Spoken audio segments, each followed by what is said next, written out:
Ant-Man Quantumania has made its way into Phase 5, and we give it a 6 out of 10, mostly because of the corny jokes.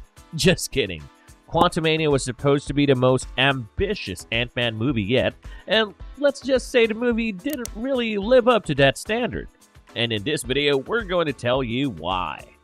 The action and enjoyment in the film were actually unsatisfying, despite screenwriter Jeff Loveness's desire for it to seem like those adventure films you loved seeing as a child, and it just shouldn't be the case for a Marvel film.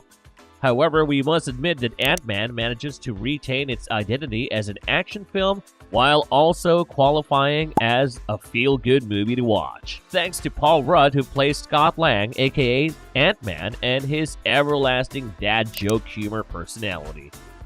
Paul gives us a better glimpse into Scott's heart as a parent in this film, which centers on her connection with his daughter, Cassandra Lang, who is played by Kathryn Newton.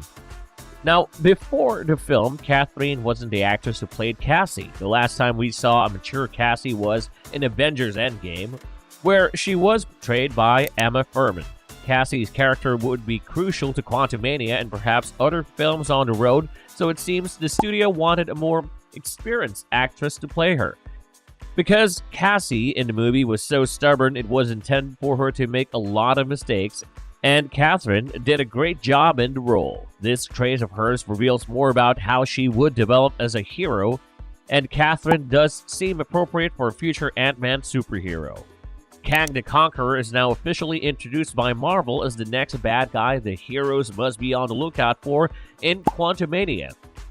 Even though Jonathan Majors, who played Kang in the film, initially appeared as one of his variants in Loki, one of Marvel's miniseries, it was Ant-Man Quantumania that gave us a better understanding of Kang's backstory, personality, and abilities. The portrayal of Jonathan Majors in the film by the actor may have prevented this critic from giving Quantumania a rating lower than 6, but he absolutely scares the living daylights out of you in this film. Without a question, Jonathan Majors is the perfect choice for the role. Michelle Pfeiffer, who portrayed Janet Van Dyne in the film, deserves praise as well. Janet is a key character in Quantumania because she bewilders everyone with her knowledge of the quantum world. Quasar Gentora, played by William Jackson Harper, and Kathy M. O'Brien, respectively, were among the new characters that the film debuted. These actors accurately portrayed interesting and captivating scenes. Not to be overlooked are the resident Ant-Man characters like Hope and Hank, played by Evangeline Lilly and Michael Douglas, respectively, who keeps the movie moving along at a steady pace. What happens in Ant-Man Quantumania then? The movie's central theme for some of the characters is their return to the quantum realm, as is clear from the title. Only this time, we learn more about the quantum realm and have more access to it, which unquestionably alters how viewers see it. At first, they were observing the quantum realm from above by sending a signal there thanks to a technology Cassie created. Then this signal was picked up, drawing them into the quantum world. Janet comes up with a strategy to locate Scott and Cassie after they were separated in an effort to return home quickly. It was obvious that Janet didn't want to stay down there for very long, and as the story develops, viewers understand why. The movie's climax takes place when Kang captures the father and daughter duo, and in exchange for Scott's daughter, Kang demands something. So the fighting began. Despite having excellent characters, the film's plot was unimpressive. The adventure lacked excitement, and the viewers' feelings of triumph or defeat were not very powerful.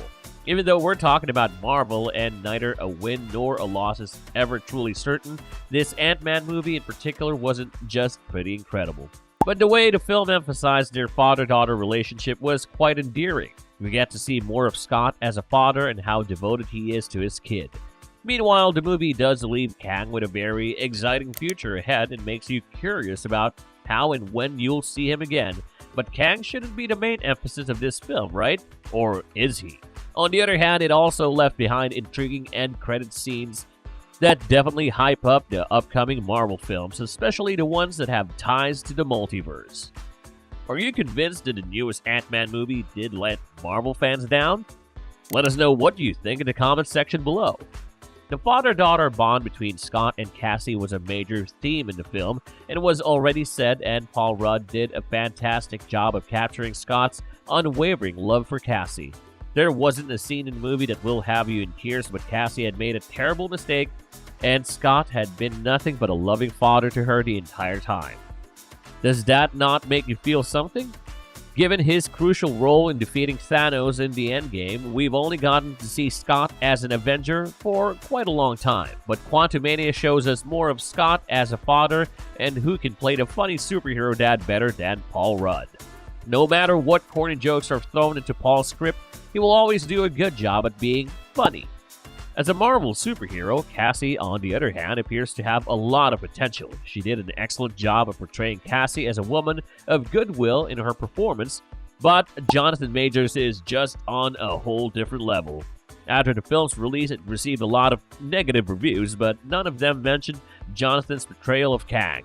He did an excellent job acting.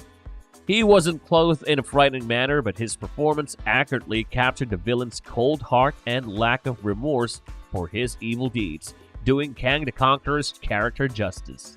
Let's now discuss the filmmaking in Ant-Man Quantumania.